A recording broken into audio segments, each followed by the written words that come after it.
మరి ఈరోజు తమిళపిల్లై నగర సీలింగ్ మినిస్ట్రీ నుండి లైవ్ వింటున్న ప్రతి ఒక్కరు మరి కూడి వచ్చిన అందరికీ దేవుని యొక్క పరిశుద్ధాత్మ శక్తి తోడైంది. మరో క్రిస్మస్ వరకు కూడా మిమ్మల్ని అందరినీ ప్రభు దీవించాలని ఆశీర్వదించాలని మనస్ఫూర్తిగా కోరుకుంటూ లైవ్ వింటున్న మీకు, సంఘానికి, గ్రామస్తులకు అందరికి కూడా ప్రభు నామంలో క్రిస్మస్ శుభాకాంక్షలు తెలియజేస్తున్నాం. వాక్య భాగంలోకి వెళ్లే ముందు ప్రార్థించుకున్నాం. క్లుప్తంగా మమ్మల్ని మిగిలిగా ప్రేమిస్తున్న మా తండ్రి, మీకు స్తుతి స్తోత్రాలు చెల్లిస్తున్నాం. మా గొప్ప దేవుడా, మా జీవితంలో 2020 క్రిస్మస్ పర్వదినాన్ని ఉద్యమంగా, ఉత్సాహంగా, సంతోషంగా గడుపుకునే భాగ్యం మాకు ఇచ్చావు. అందుని బట్టి స్తోత్రం. ఈ దీనుని మరుగు చేసుకొని మీ బిడ్డలకు మీరే మంచి వర్తమానం దయచేయమని ఈ లైవ్ వింటున్న వారిని, ఇక్కడ కూడి ఉన్న సంఘాన్ని, గ్రామస్తులను ప్రతి ఒక్కరిని ఆశీర్వదించమని ఈ సమయాన్ని మీ చేతికి అప్పగిస్తూ యేసు నామములో ప్రార్థిస్తున్నాము తండ్రి, ఆమేన్. సరే, ఈరోజు నేను చెప్పే అంశం బాగు గ్రహించండి, గమనించండి. ఈరోజు క్రిస్మస్ దినం. ప్రపంచమంతా కూడా ఈ క్రిస్మస్ పర్వదినాన్ని జరుపుకుంటున్నారు. ఎట్లా? మంచి డెకరేషన్ చేసి, కొత్త బట్టలు వేసుకొని, చాలా టేస్ట్కరమైన వంటలు వండుకొని చేస్తున్నారు. ఓకే, చాలా సంతోషం. కానీ బైబిల్ చెప్పేది ఏంటి? క్రీస్తుని గురించి మీకు ఎంతవరకు తెలిసింది? ఆ రోజు మనం అందరం ఈజీగా చెప్పగలుగుతాం. అప్పుడు క్రిస్మస్ ఎలా జరిగింది, ఈ నేటి తరం క్రిస్మస్ ఎలా జరిగిందో మన లైవ్ లో చెప్పాను. ఈసారి నేను మీకు చెప్పేది ఏంటంటే, ఈ క్రిస్మస్ రోజు క్రీస్తుని గురించి తెలుసుకోండి. నేను చెప్పే అంశం, ఈ క్రిస్మస్ రోజు క్రీస్తుని గురించి తెలుసుకోండి. అంటే మీకు తెలియదా? ఒకసారి బైబిల్ లేఖనాలకు వెళ్తే అప్పుడు తెలుస్తుంది. క్రిస్మస్ రోజు క్రీస్తుని గురించి తెలుసుకోండి. నేను చెప్పే అంశం, క్రిస్మస్ రోజు క్రీస్తుని గురించి తెలుసుకోండి. మీకు బాగా షార్ట్ గా చెప్పేస్తున్నా, గమనించండి. లూకాసు వార్త 2వ అధ్యాయం 10వ వచనంలో చూడండి.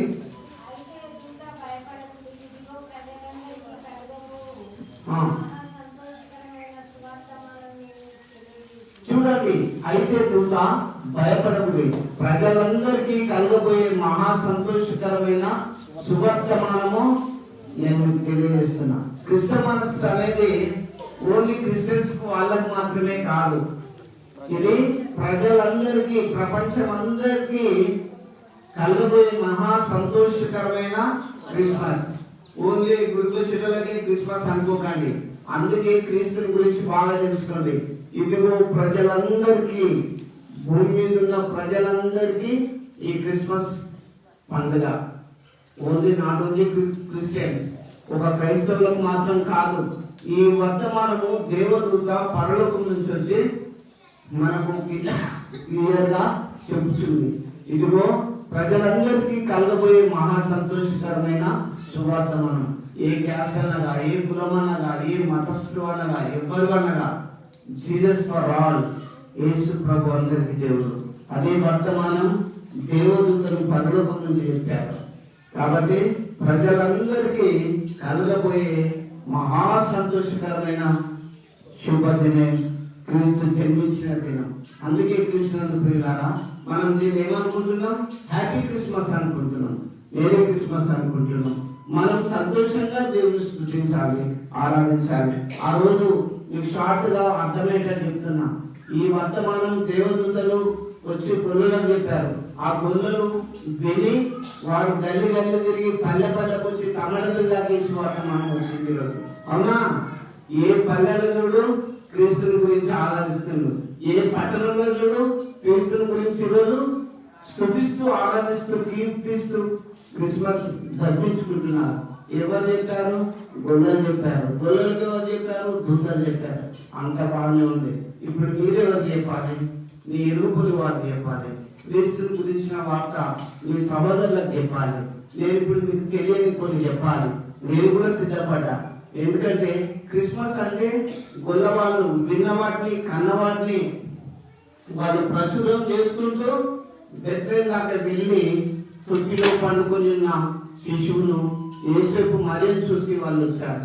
వాళ్ళు వచ్చుకుంటూ వాళ్ళు ప్రకటించుకుంటూ వచ్చారు, మేము యేసయ్యను చూసినామని. అసలు క్రీస్తుని గురించి మీకు ఎంతవరకు తెలిసి క్రిస్మస్ రోజు యేసు ప్రభుల గురించి మీకు ఎంతవరకు తెలిసింది? కొత్త బట్టలు వేసుకొని హాయిగా ఇంటికి రంగులు వేసుకొని ఒంటికి చక్కగా ముస్తాబై రావడం క్రిస్మసా? కాదు. చూడండి, క్రీస్తు గురించి ఇంకా తెలుసుకోవాల్సినవి కొన్ని ఉన్నాయి. అంతేకాదు, జ్ఞానులు బంగారం సామ్రాన్ని గోడలు తీసుకుని వచ్చారు. నేను మనం చెప్పాను, బంగారం దైవత్వానికి గుర్తు. జ్ఞానం తీసుకొచ్చి యేసుప్రభుకు బంగారం ఇచ్చారు కదా, దైవత్వానికి గుర్తు. బోలం బంగారం సామ్రాన్ని దేనికి? యాజకత్వానికి గుర్తు. మరి బోలం ఆయన మరణానికి గుర్తు. ఈ 3 కానుకలు తీసుకొచ్చి జ్ఞానాలు అర్పించారు. ఇప్పుడు నేను మిమ్మల్ని బంగారం తెమ్మంటలేను, సామ్రాన్ని తెమ్మంటలేను, బోలం తెమ్మంటలేను. నేనేం చెప్తున్నాను తెలుసా? మీరు క్రీస్తుని తెలుసుకోమని చెప్తున్నా. ఇంకేం తెలుసుకోవాలి? మేము గుడికొస్తాం, చక్కగా పాటలు పాడతాం, డ్యాన్స్లు వేస్తాం. ఇంకేంది? మేము ఎందుకంటే క్రైస్తవులమే కదా, మా తాత ముత్తాతలు క్రిస్టియన్సే కదా అని మీరు అనుకుంటున్నారా? ఇంకా తెలుసుకోవాల్సినవి కొన్ని ఉన్నాయి, చెప్తా. వారు మాత్రం వచ్చి ఏం చేశారు తెలుసా? అజ్ఞానులు తమ పెట్టెలు విప్పి బంగారం సామ్రాన్ని బోలాన్ని ఆయనకు కానుకలుగా ఇచ్చారు. ఈరోజు లైవ్ వింటున్న సహోదరులారా, ఇవాళ బంగారం వేయకు, బోలం వేయకు, సామ్రాన్ని వేయకు, కానీ విరిగిన నలిగిన హృదయం దేవునికి ఇచ్చేయమని ప్రభు పేరు నేను మీకు హెచ్చరిస్తున్నాను. అయితే ఈ క్రిస్మస్ రోజు మీరు కొన్ని తెలుసుకోవాల్సినవి ఉన్నాయని ప్రభు వాక్యాన్ని బట్టి నేను మీకు హెచ్చరిస్తున్నాను. ఏంటి? గమనించండి. యేసు ప్రభుకి ఎన్ని పేర్లు ఉన్నాయో తెలుసా? బైబిల్ గ్రంథంలో పాస్టర్లే కావచ్చు, బిషప్లే కావచ్చు, ఎవరైనా క్రైస్తవుడే కావచ్చు, ఎన్ని పేర్లతో పిలువబడ్డారో తెలుసా? చెప్పండి. 117 పేర్లతో పిలువబడ్డాడు యేసు ప్రభు భూమి మీదకి వచ్చి. తెలుసా? వాక్యాన్ని బట్టి నేను షార్ట్ గా ఇప్పుడు 117 చెప్తే మనకు రాత్రి 10 అవుతుంది. అవునా? నేను షార్ట్ గా కొన్ని పేర్లు చెప్తా, మిమ్మల్ని విసిగించకుండా చెప్తా. మత్తయి సువార్తలకు రండి. క్రిస్మస్ రోజు క్రీస్తుని గురించి తెలుసుకోండి. మత్తయి సువార్త 1వ అధ్యాయం 23లో చూడండి ఏం రాయబడ్డదో.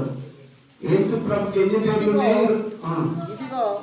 ఇదిగో కన్యక గర్భవతి అయి కుమారుని కలను. చూడండి, యేసయ్యకు ఇప్పుడు ఏ పేరు వచ్చింది? ఇప్పుడు ఇంత తెలుసుకోవాలో వద్దా?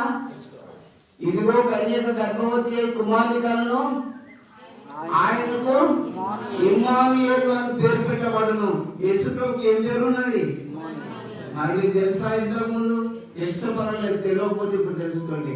ఇమ్మానుయేలు అంటే ఏంటి తెలుసా? అర్థం దేవుడు మనకు తోడని అర్థం.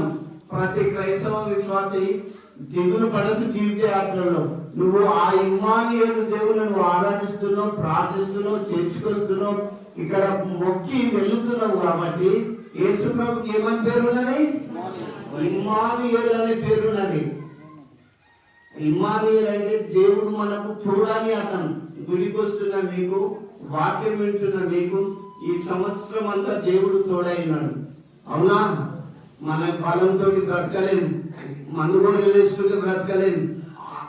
ఆయన కృప, ఆయన దయ మనం ఎందుంటేనే ఒక స్థాయిలో ఉన్నాం, ఒక మంచి ఆరోగ్యంలో ఉన్నాం, ఒక ఎడ్యుకేషన్ లో ఉన్నాం, ఒక ఆస్తిలో ఉన్నాం, అంతస్తులో ఉన్నాం. ఎందుకు తెలుసా? దేవుడు ఆశీర్వదించింది, ఆయన మీరు తోడైనాడు. ఈ క్రిస్మస్ రోజు మీరు తెలుసుకోవాలి, ఇమ్మానుయేలు అనే దేవుని నామాన్ని బట్టి ఆ క్రిస్మస్ జరిపించుకుంటున్నాం. ఇమ్మానుయేలు అంటే దేవుడు మన తోడని అర్థం. యేసు ప్రభు పేరు ఇక్కడ అర్థమైందా? ఏం పేరు? ఇమ్మానుయేలు. అదే మత్తయి సువార్తలోకి రండి, 1వ అధ్యాయం. అందరూ లేఖనాలు చూసి చూడండి. 1:16 మత్తయి సువార్త 1వ అధ్యాయం. మరియా భర్త అయిన యేసోబును కనెను, ఆమె యందు క్రీస్తు. 1వ అధ్యాయం 16 లేదా 2:4 చూడండి. కాబట్టి రాజు ప్రధాన యాజకులను ప్రజల నుండి శాస్త్రులను అందరినీ సమకూర్చి క్రీస్తు ఎక్కడ పుట్టెనని వారిని అడిగాడు. చూడండి, ఇక్కడ ఇమ్మానుయేలు అనే పేరు యేసయ్యకు ఉన్నదని చెప్పినాడు. కానీ రాజు ఏమన్నాడు? క్రీస్తు ఎక్కడ పుట్టిండు? రాజు దగ్గరకు వచ్చి క్రీస్తు వచ్చేసింది. మన దేవుడు ఇమ్మానుయేలు క్రీస్తు. క్రీస్తు ఎక్కడ పుట్టారని శాస్త్రులను పరిశీలన అడుగుతాడు. మనం ఆరాధించి క్రిస్మస్ చేసే దేవుడి పేరు ఏంది? క్రీస్తు. క్రీస్తు అంటే కింద అభిషేకుడు అని అర్థం. కింద చూసుకోండి ఇన్పుట్ లో ఉంటది. ఆ దేవుని తోడు ఆ క్రీస్తుని గురించి మీరు బాగా తెలుసుకోవాలి. క్రిస్మస్ అనగానే ఎలా పండుగ కొత్త బట్టలు వేసుకుందాం, డెకరేషన్ చేసుకుందాం అనేది కాదు. వింటున్నా, క్రిస్మస్ రోజు నువ్వు అసలు క్రీస్తుని గురించే చక్కగా తెలుసుకోకపోతే ఎట్లా? యేసుప్రభుకి ఏం పేరు ఉన్నది? ఇమ్మానుయేల్ అనే పేరు ఉన్నది. అక్కడ రాజు శాస్త్రం పరిశీలన పిలిచి క్రీస్తు ఎక్కడ పుట్టిండు అని అడుగుతుండు. ఇప్పుడు క్రీస్తు బెత్లెహేములో పుట్టిండు తెలుసా? క్రీస్తు అనే పేరు ఉన్నది, ఇమ్మానుయేల్ అనే పేరు ఉన్నది, క్రీస్తు అనే పేరు ఉన్నది. లూకా సువార్త 1వ అధ్యాయం 48 దయచేసి చూడండి.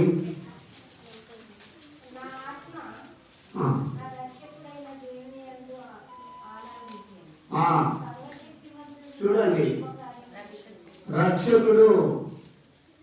మన దేవుని పేరు ఏంటి? రక్షకుడు. దూతలు కూడా ఇదే చెప్పింది, సర్వలోకములకు రక్షకుడు ఉదయించున్నాడు, మీరు వెళ్ళి గుళ్ళలారా చూడండి అని. మన దేవుని పేరు ఏంటిది? రక్షకుడు. ఈ రక్షకుడి గురించి ఈరోజు క్రిస్మస్ రోజు తెలుసుకోవాలి. రోగం వచ్చినప్పుడు డాక్టర్ అవసరం లేదు, నేను చెప్తాను, అనుభవించిన కాబట్టి చెప్తాను. దేవుడు రక్షిస్తాడు. సమస్యలు వచ్చినప్పుడు రక్షకుని దగ్గరికి వెళ్ళాలి, రక్షిస్తాడు. బాధలు వచ్చినప్పుడు దేవుని దగ్గరికి రావాలి, రక్షిస్తాడు. యేసు ప్రభు మన రక్షకుడు. ప్రతి క్రైస్తవ బిడ్డే విశ్వాసి ఈ క్రిస్మస్ రోజు రక్షకుని మర్చిపోకండి. రక్షకుని మర్చిపోయి క్రిస్మస్ రోజు ఏదో పండుగ సందర్భం, కొత్త బట్టల మురుగం, తీపి వంటలు, టేస్ట్ ఫుడ్ ఇవి కాదు. రక్షకుడు. ఈ రక్షకుని మర్చిపోదు. యేసు ప్రభుకి ఏమని పేరు ఉన్నది? ఇమ్మానుయేల్ అని ఉన్నది, క్రీస్తు అని ఉన్నది, ఇంకా రక్షకుడు. చూడండి, ఒక గొర్రెలకు కాపరి, మీకు 100 గొర్రెలు ఉంటే ఒక గొర్రె తప్పిపోయి బూతుల పడితే ఆ కాపరి దాన్ని రక్షిస్తాడా? రక్షించడా? నీవు గుడికి వస్తున్నావు, చర్చికి వస్తున్నావు, దేవుని బిడ్డవు, బాధలో, కష్టంలో, వేదంలో, దుఃఖంలో, ఎటు తోసని స్థితిలో నీ రక్షకుడు నీకు ఉంటాడు. అందుకే మన దేవుని పేరు ఏంటి? ఆయన రక్షకుడు. గొల్లలారా, దావీదు పట్టణమందు నేడు మీకు రక్షకుడు పుట్టి ఉన్నాడు. మన దేవుని పేరు ఏంటి? రక్షకుడు. భయమే లేదు క్రైస్తవ. జీవితాతుడు ప్రభు వైపు చూస్తూ ఏ సమస్య వచ్చినా ప్రభు దగ్గర మోకరించి ప్రార్థించి సాగిపో. నీ రక్షకుడు నేను ఖచ్చితంగా వినిపిస్తాడు. కాబట్టి మన దేవునికి ఎన్ని పేర్లు ఉన్నాయి? 117 ఉన్నాయి. అన్ని ఇప్పుడు ఎన్ని చెప్పినా? 4 చెప్పినా. ఇంకోటి చూడండి, క్రిస్మస్ రోజు మీరు ఈ క్రీస్తుకు ఎన్ని పేర్లు ఉన్నాయో తెలుసుకోవాలని మన ప్రియమైనటువంటి దేవుని బిడ్డలైన మీకు తెలియజేస్తున్నా. ఇమ్మానుయేలు, క్రీస్తు, రక్షకుడు. 3 చెప్పాను, ఇంకోటి చెప్తా. లూకా సువార్తలోకి రండి. లూకా సువార్త 2వ అధ్యాయం 16-80 గమనించండి. త్వరగా వెళ్ళి మరియను యోసేపును తొట్టిలో పండుకొని ఉన్న శిశువును చూసిరి. చూడండి, ఇవాళ క్రిస్మస్ రోజు. అమ్మా, ఈ రోజు క్రిస్మస్ రోజు త్వరగా వెళ్ళి మరియను యోసేపును తొట్టిలో పండుకొని ఉన్న శిశువును చూసిరి. అక్కడ యేసును చూశాను అని రాయలేదు, శిశువును చూశారు. ప్రభువును ఒక శిశువుగా పోల్చి చెప్పారు. మన దేవుడికి శిశువు అనే పేరు కూడా ఉంది. అవునా? మీరు చెప్పడం కాదు, ప్రతిదీ లేఖనాలు మీకు ఇలా చూపించి చెప్తాను.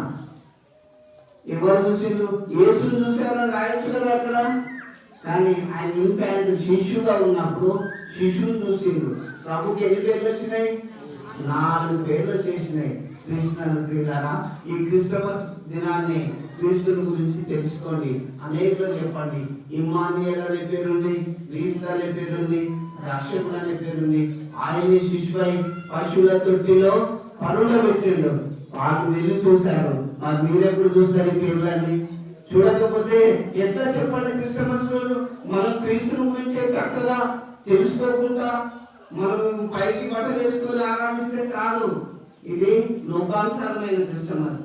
తొట్టిలో పండుకొని శిశువును అప్పటి వాళ్ళు చూస్తే లేఖనాలు విప్పి ఇప్పుడు మనం చూసి ప్రభుని ఆరాధించాలి. ఏమంటారు? అవునా కాదా? కాబట్టి కృష్ణులారా, ఈ క్రిస్మస్ రోజు మరి దేవునికి ఎన్ని పేర్లు మేము గమనించండి. మత్తయి సువార్త 5:22 చూడండి, లేఖనాలు గమనించండి. మత్తయి సువార్త 5వ అధ్యాయం 15వ అధ్యాయం 22 త్వరగా. ఇదిగో ఆ ప్రాంతం నుండి కనాను స్త్రీయొకతి వచ్చి, ప్రభువా, దావీదు కుమారుడా, నన్ను కరుణింపుము. యేసుకి ఏమని పేరు పెట్టాలి? దావీదు కుమారుడా. మరి ఇంకోటి ముందే చెప్తాను, ప్రభువా, క్రిస్మస్ రోజు ఇన్ని పేర్లు ఉన్నాయి మన దేవునికి. అవునా? ఇన్ని పేర్లతోటి మన దేవుడు 117 పేర్లు లేఖనాలు గమనిస్తే, ఆ కానాను స్త్రీ వచ్చి ప్రభు దగ్గరికి వచ్చి, ప్రభువా, దావీదు కుమారుడా, నన్ను కరుణించుము. మనం చర్చికి వచ్చి ఇన్ని పేర్లలో ఏ పేర్లు పెట్టి పిలుస్తున్నాం, ఏ పేర్లు పెట్టి ఆరాధిస్తున్నాం, ఏ పేర్లు పెట్టి క్రిస్మస్ జరిపిస్తున్నాం? మీరు ఆలోచించండి, యోచించండి. లేఖనాలు గమనిస్తే ఎంత సాటిస్ఫై, ఎంత తృప్తి, ఎంత బలం. ఏ కష్టం వచ్చినా క్రైస్తవుడు భయపడడానికి వీల్లేదు. ఎర్ర సముద్రం అడ్డు రాని సాగిపో అన్న మాటను బట్టి తీర్థయాత్రలో సాగిపోతూ ఉండాలి. వింటున్నా? ఎందుకు? నీ రక్షకుడి గురించి నీకు తెలుసు. ఇప్పుడు నీ రక్షకుడి గురించే నీకు తెలుసు. నా రక్షకుడు, నేను ఆరాధించే నా దేవుడు అనే విషయం నీకు తెలిసినప్పుడు జీవితంలో భయం ఉండదు. కష్టాలని నా రక్షకుడు ఉన్నాడు, నా యేసయ్య ఉన్నాడు అనే ధైర్యం మీకు ఉంటుంది. ఇప్పుడు కాబట్టి క్రీస్తు ప్రియులారా, దేవునికి ఎన్ని పేర్లు ఉన్నాయి. అదే మత్తయి సువార్త 1:21 దయచేసి చూడండి. మత్తయి సువార్త 1:21 గమనించండి. ఆమె యొక్క కుమారుని కనును తన ప్రజలను వారి పాపము నుండి ఆయనే రక్షించును గనుక ఆయనకు యేసు అని పేరు పెట్టుదు అనెను. ఇప్పుడు మన దేవునికి ఏం పేరు వచ్చింది? ఎన్ని పేర్లు అమ్మా మీకు ఎప్పుడైనా ఎవరని చెప్పిందా? ప్రభు అట్టేమని చెప్తున్నా, వింటున్నా? ఆమె ఒక కుమారుని కనును తన ప్రజలను వారి పాపముల నుండి ఆయనే రక్షించును కనుక ఆయనకు యేసు అని పేరు పెట్టుదు. ఆయనకు యేసు అనే పేరు పెట్టుదురు. మన దేవుని పేరు ఏంది ఇప్పుడు? యేసు. యేసు అంటే తన ప్రజలను వారి పాపముల నుంచి రక్షిస్తాడు. అయ్యా, నువ్వు ఏ స్థాయిలో ఉన్నాను? మంత్రులేగా, లోకాధిపతిగా, ఎవరైనా పాపం లేని మనిషి భూమి మీద లేడు. ఉన్నాడా? క్రియల ద్వారా, నోటి ద్వారా, చూపుల ద్వారా, వినికిడి ద్వారా అనేకమైన పాపాలు మనము చేస్తూ వింటూ ఉంటాం. వీటన్నిటి నుంచి తన ప్రజలను వారి పాపముల నుంచి రక్షించడానికి యేసు ప్రభు ఈ లోకానికి వచ్చాడు. యేసు ప్రభు ఈ లోకానికి వచ్చాడు. అదే క్రిస్మస్ రోజు వింటున్నా తన మనలోగా వచ్చిన ఆమె ఒక కుమారుని కన్ను తన ప్రజలను వారి పాపము నుండి ఆయనే రక్షించును గనుక ఆయనకు యేసు అని పేరు పెట్టుదు అనెను. చూడండి, తన ప్రజలను వారి పాపముల నుంచి రక్షించడానికి యేసు ప్రభు ఈ లోకానికి వచ్చాడు. ఎందుకు వచ్చిండు? ఆయన ఒక ఉన్నతమైన స్థాయిలో ఓ దూరంలో ఇంత మనలాంటి పేదలకు రానియకపోదు. యేసు ప్రభు మానవాళికి మాదిరిగా పశువుల పాకలో, పశువుల తొట్టిలో పుట్టిండు. ఆయన పుట్టినప్పుడు ఆయన పాంపేంది మనిషి పెట్టేసిందా? పశువుల పాక కూడా కాదు, తొట్టి. ఆ తొట్టికి ఏం పోతారు? గంజి, నీళ్లు, వేస్టేజ్ అంతా పశువులో పోతారు. అదే పాన్పుగా మారిపోయింది. పేదరికంలో ఉన్న మనం జీవం కలిగిన దేవుని తెలుసుకున్నా, జీవం కలిగిన దేవుని బిడ్డలం మనం. వింటున్నా ప్రియులారా? క్రిస్మస్ అంటే ఆ పశువుల పాకల ఆవేశే జన్మించేది. ఈ హృదయంలో, నీ హృదయంలో వేసే ఉండాలి. నీ హృదయం పశువుల పాకగా, పశువుల తొట్టిగా మారిపోవాలి. అప్పుడే అసలైన క్రిస్మస్. కాబట్టి ఆమె ఒక కుమారుని కన్ను ఆయన యేసు అనే పేరు పెట్టడం జరుగుతుంది. క్రిస్మస్ రోజు నీ హృదయం ఎట్లా మారాలి? పశువుల తొట్టిగా మారాలి. ఈ గుండెలో యేసు ప్రభు ఉండాలి. నేను చాలా సార్లు ప్రసంగం చేసిన, ఎక్కడైనా అక్క ఎక్కడైనా ఇదే చెప్తా. యేసు దేవుడు ఎదురు ఉంటే ఎందుకు రా భయం, కొండలాంటి ఏ కష్టాలు వచ్చిన తొలగిపో క్షణం. దేవుని బిడ్డలమైన మనం, ప్రార్థించే మనం, క్రిస్మస్ చేసే మనం దిగులెందుకు క్రైస్తవా? యేసు వైపు చూస్తూ చీకటి యాత్రలో సాగిపోదాం. యేసు ఎందుకు తెలిసి క్రిస్మస్ రోజు అర్థమైందా? ఇప్పుడు ఏం పేరు వచ్చింది? యేసు. కాబట్టి కృష్ణుడు ప్రియులారా, యేసు అంటే రక్షకుడని అర్థం. ఇంకొకటి కూడా నేను మీకు జ్ఞాపకం చేస్తా, చూడండి. యోహాను సువార్త 1వ అధ్యాయం 29లో చూడండి దయచేసి. యోహాను సువార్త 1వ అధ్యాయం 29 తొందరగా. మరునాడు యోహాను యేసు తన యొద్దకు రాగా ఇదిగో లోక పాపమును మోసుకొని పోవు దేవుని గొర్రెపిల్ల. చూడండి, యేసుకి ఏం పేరు వచ్చింది? దేవుని గొర్రెపిల్ల. లోక పాపమును మోసుకుపోయే దేవుని గొర్రెపిల్ల.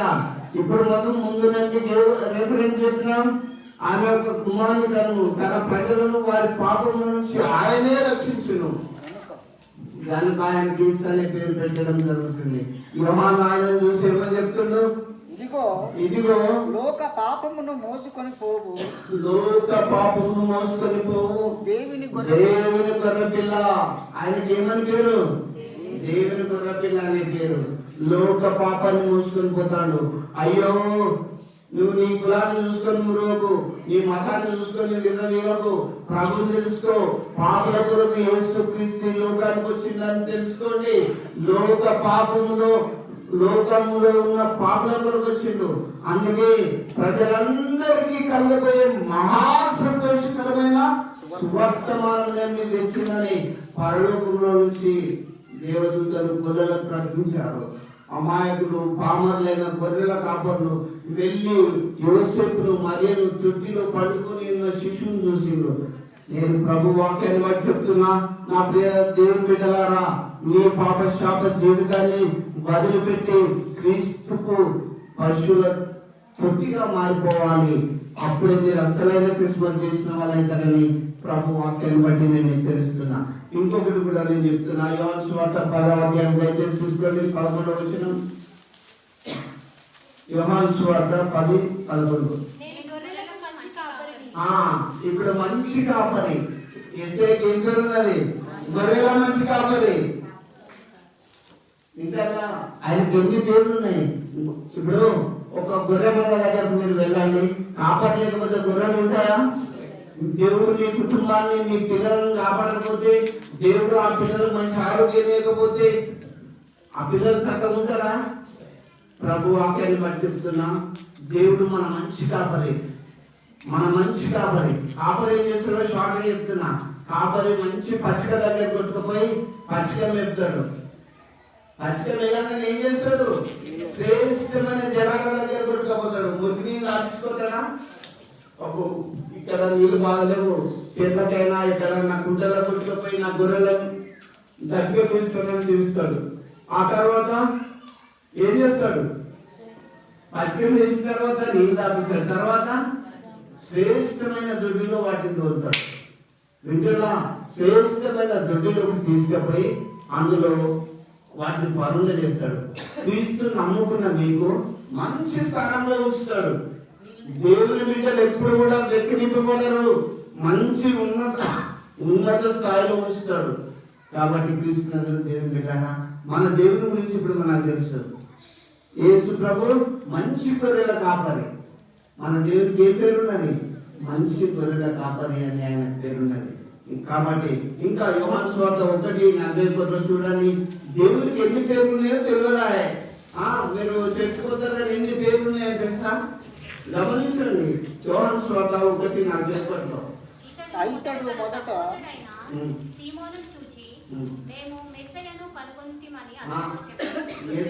యేసు ప్రభుకి ఏం పేరు? మెస్సయ్య. మెస్సయ్య అనే పేరు ఉన్నాయి. ఇన్ని పేర్లు ఉన్నాయి. వీటిల్లా నేను మెస్సయ్యను కనుగొంటిమి. క్రిస్మస్ రోజు మా దేవుడికి ఇన్ని పేర్లు ఉన్నాయని కొందరు కనుగొనాలి. వీటిల్లా దేవుడికి ఎన్ని పేర్లు ఉన్నాయి? మెస్సయ్య అని పేరున్నది, యేసు అని పేరున్నది, ఇమ్మానుయేల్ అని పేరున్నది, రక్షకుడని, దావీదు కుమారుడు అని, దేవుడు గొర్రెపిల్ల అని, ఇన్ని పేర్లు ఉన్నాయి. క్రీస్తునందు దేవుని బిడ్డారా, ఈ క్రిస్మస్ రోజు క్రీస్తు గురించి బాగా తెలుసుకోండి.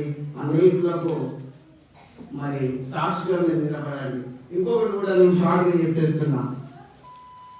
మత్తయి సువార్త 1:24 చూడండి, మార్కు 1:24 చూడండి. షార్ట్గా చెప్తున్నా, 117 చెప్తలేను. చూడండి, యేసు ప్రభుకి ఏం పేరు వచ్చింది? నజరేయుడు. ఇప్పుడు నేను ఎక్కడికైనా పోయినానుకో తమలపల్లి వెళ్ళలేదు అంటారు, మన ఊరి పేరు పెడతారు. యేసు ప్రభు పుట్టి పెరిగింది ఎక్కడ తెలుసా? నజరేయుడు.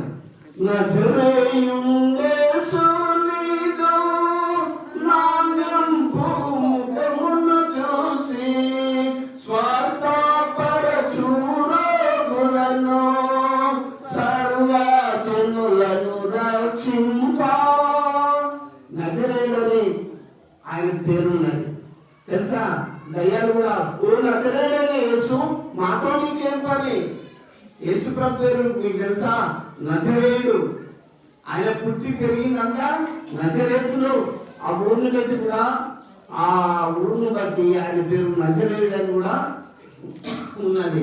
నేను కూడా ఇప్పుడు మన మినిస్ట్రీ పేరు ఏంటంటే Nazareth of Jesus healing ministries. నేను ఎందుకు చెప్తున్నా తెలుసా? నజరేయుడు అనే పేరు మన యేసుకు ఉన్నది. మీరు ఈ విషయం తెలుసుకోవాలి. కేవలం యేసు ప్రభువా దేవుడా అనేదే కాదు, యేసుకి ఎన్ని పేర్లు ఉన్నాయి? 8 పేర్లు ఉన్నాయి. ఇంకొక పేరు దగ్గరికి పోదాం. యోహాను సువార్తలకు రండి. ఇంకా 5 చెప్పి నేను ముగిస్తా. యోహాను సువార్త 20వ అధ్యాయం 16వ వచనం.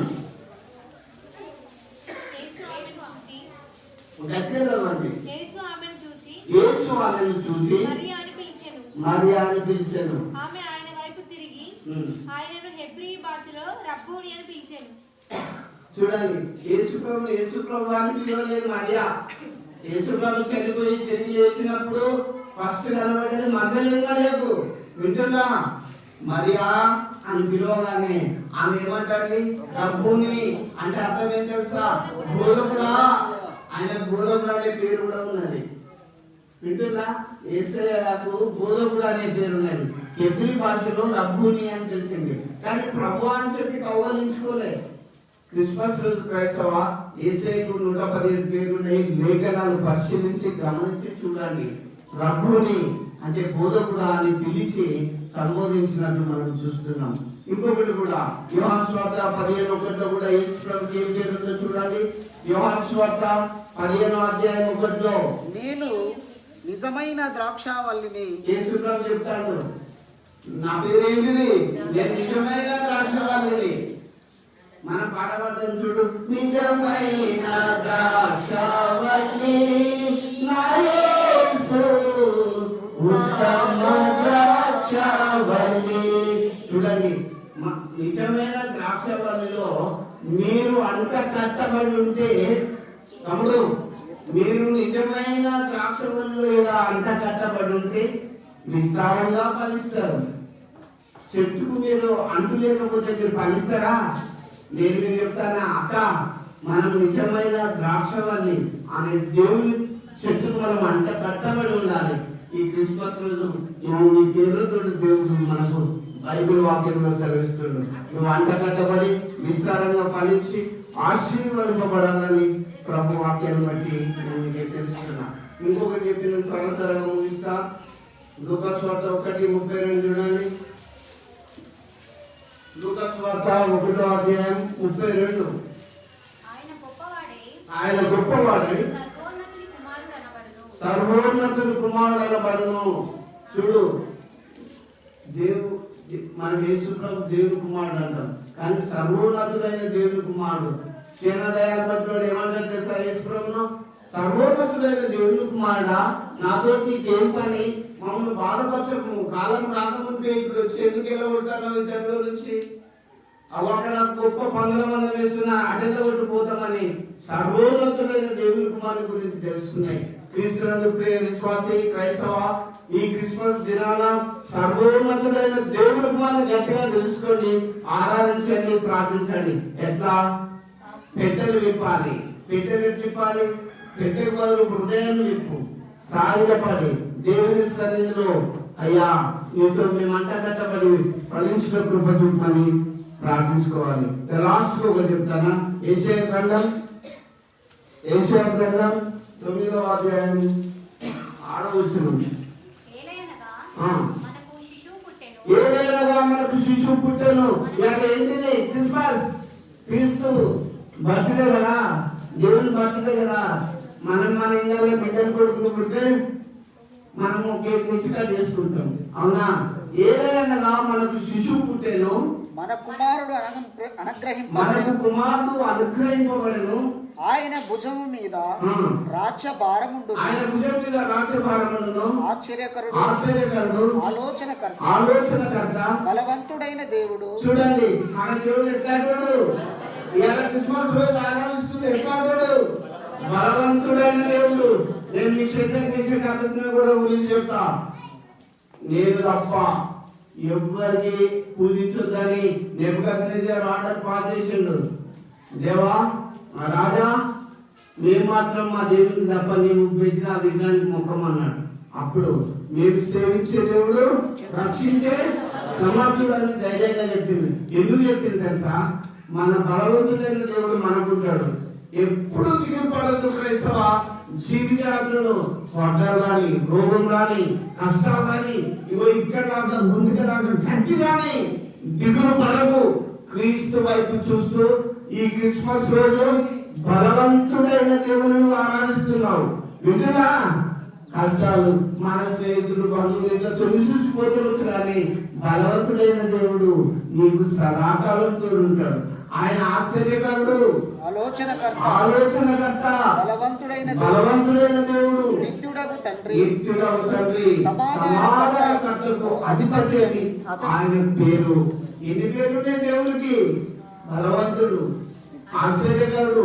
చూడండి, నేను మీకు ఒకటి చెప్తున్నా. ఈ క్రిస్మస్ రోజు నన్ను చూసినప్పుడు డాక్టర్లు 9 మంది డాక్టర్లు ఏషియన్ జాగ్రత్తలో ఈయన బ్లడ్ లేదు, రక్తం లేదు, బతకడు, తీసుకోకుండా అన్నాడు.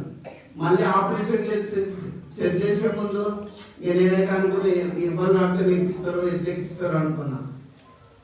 9 మంది అదే డాక్టర్లు హైదరాబాద్ లో, అరే రక్తం ఉన్నది, అన్ని ఉన్నాయి, ఎంత నీకు ఇట్లా వచ్చింది? అన్ని నార్మల్ ఉన్నాయి రిపోర్ట్లు. నిజంగా మీ దేవుడే నేను రక్షించిందంట. నేను ఆరాధించేది రక్షించే దేవుణ్ణి. క్రీస్తునందు నా ప్రియ దేవుని బిడ్డారా, మీ అందరూ తెలుసు, మీరు కూడా ఆరాధించేది ఆ రక్షించే సమర్థుని. ఆయన ఆశ్చర్యకరుడు, లేని వాటిని ఉన్నట్టుగా పిలుస్తాడు. కష్టంలో, బాధలో, శోధంలో ఎప్పుడూ దిగులు పడకు. ఈ క్రిస్మస్ రోజు నేను మీకు ఉచితంగా చెప్తున్నా, మనకి ఎలా శిశువు పుట్టిండు, ఆయన ఆశ్చర్యకరుడు, ఆలోచనకర్త. నీకు ఏదైనా ఆలోచన రాకపోయింది అనుకో, ఆలోచించి తల్లి నాకు మంచి ఆలోచనది అట్లా ప్రార్థన చేసుకోలేదు. నిజంగా నాకు ఇది కావాలి, అది లేదు, నా కొడుకు ఉద్యోగం కావాలి, బిడ్డకి ఇది కావాలి, కొడుకు అది కావాలి, ఈ గుడి కావాలి, ఆ ఇల్లు కావాలి, ఇట్లా నేను చేసేది. దేవుడిని ఫస్ట్ ఆయన గొప్పతనాన్ని స్తుతిస్తూ ఆరాధించాలి. ఇన్ని పేర్లున్నాయి, 110 10 కూడా చెప్పలేదు. అవునా? నేను మీకు షార్ట్ గా చెప్తున్నా. ఆయన ఆలోచన ఒకటి మళ్ళీ చెప్పి, ఆశ్చర్యకరుడు, ఆయన ఆశ్చర్యకరుడు, ఆలోచనకర్త, బలవంతుడైన దేవుడు, నిత్యుడగు తండ్రి, సమాధానకర్తయగు అధిపతి అని అతనికి పేరు. ఆయనకి యేసయ్యకి ఎన్ని పేర్లు ఉన్నాయి? క్రిస్మస్ రోజు క్రైస్తవ క్రీస్తు పేర్లు తెలుసుకోవా? ఇన్ని పేర్లు పెట్టాను, అవునా? దేవుడు ఈ పేర్లన్నీ క్రీస్తుని గురించి మీకు బాగా తెలుసుండాలని నా ప్రియ దేవుని బిడ్డారా, ఓన్లీ యేసయ్య మాత్రమే అనుకోకుండా ఇమ్మానుయేల్ అని, అభిషేక్తుడు అని, క్రీస్తు అని, యేసయ్య అని, మెస్సయ్య అని, నజరేయుడు అని, దావీదు కుమారుడు అని, సర్వోన్నతుడైన దేవుడు అని, ఇవన్నీ మీకు తెలిసినప్పుడు దేవుని గొప్పదనాన్ని ఎంతగానో స్తుతిస్తూ ప్రార్థిస్తారు. అప్పుడు ఏ దేవుని కూడా సమీపించదు. కాబట్టి ఈ క్రిస్మస్ పర్వదినాన్ని కూడి వచ్చిన మీకు, మీ కుటుంబాలకు, మీ పిల్లలకు, సంఘానికి, లైవ్ ఇచ్చిన ప్రతి వారికి దేవుడు మళ్ళీ వచ్చే క్రిస్మస్ వరకు శోధన, కీర్తనలు, రోగాలు అన్ని తొలగించాలని కూడి వచ్చిన మీరు, లైవ్ ఇచ్చిన వారిని నజరేయుడైన యేసు చేతికి అప్పగిస్తూ నేను ముగిస్తున్నాను. Thank you. ప్రార్థిస్తున్నాను. జీవనమైన మా తండ్రి, మీ పాదములకు స్తోత్రం. ఇదిగో నాయన మా తండ్రి మీ పాదాలకు వందనాలు. కూడి వచ్చిన బిడ్డలందరినీ దీవించండి, ఆశీర్వదించండి, కృప చూపండి, దయ చూపండి. ఈ యొక్క క్రిస్మస్ రోజు నేనే చూటిగా చక్కగా మాట్లాడారు. ఈ క్రిస్మస్ రోజు నీ బిడ్డలు మీ యొక్క పేర్లు ఏదో నీ వాక్యం నుంచి తెలుసుకున్నారు. ఇంకా అనేకులకు మనం తెలుపబడ్డప్పుడు ప్రకటించడానికి మమ్మల్ని వాడుకో. ఇదిగో ప్రభా, ఒక్కొక్క బిడ్డను పేరు వరుసగా దీవించి ఆశీర్వదించున్నాము. ఈ దీవుని మా కుటుంబాన్ని, అమ్మను, అక్కలు, నన్ను, సంఘాన్ని, కేశవను, ప్రతి ఒక్కరిని కూడా, నారాయణను అందరినీ కూడా, మా సర్పంచ్ గారిని అందరినీ కూడా జ్ఞాపకం చేసుకో. నేను ఎవరి పేరైతే చెప్పలేదు వారందరినీ జ్ఞాపకం చేసుకుని మళ్ళా వచ్చేయడు మేము జీవంగా కట్టే క్రిస్మస్ మాకు దయచేయమని ప్రభా అడుగు తెచ్చిపెట్టిన యవనస్తులను, పిల్లలను, పెద్దలను అందరినీ జ్ఞాపకం చేసుకోమని ఈ క్రిస్మస్ దినం వరకు కాపాడడానికి స్తోత్రాలు చెల్లిస్తూ యేసు నామములో ఎంతో ప్రార్థిస్తున్నాం తండ్రి. ఆమేన్.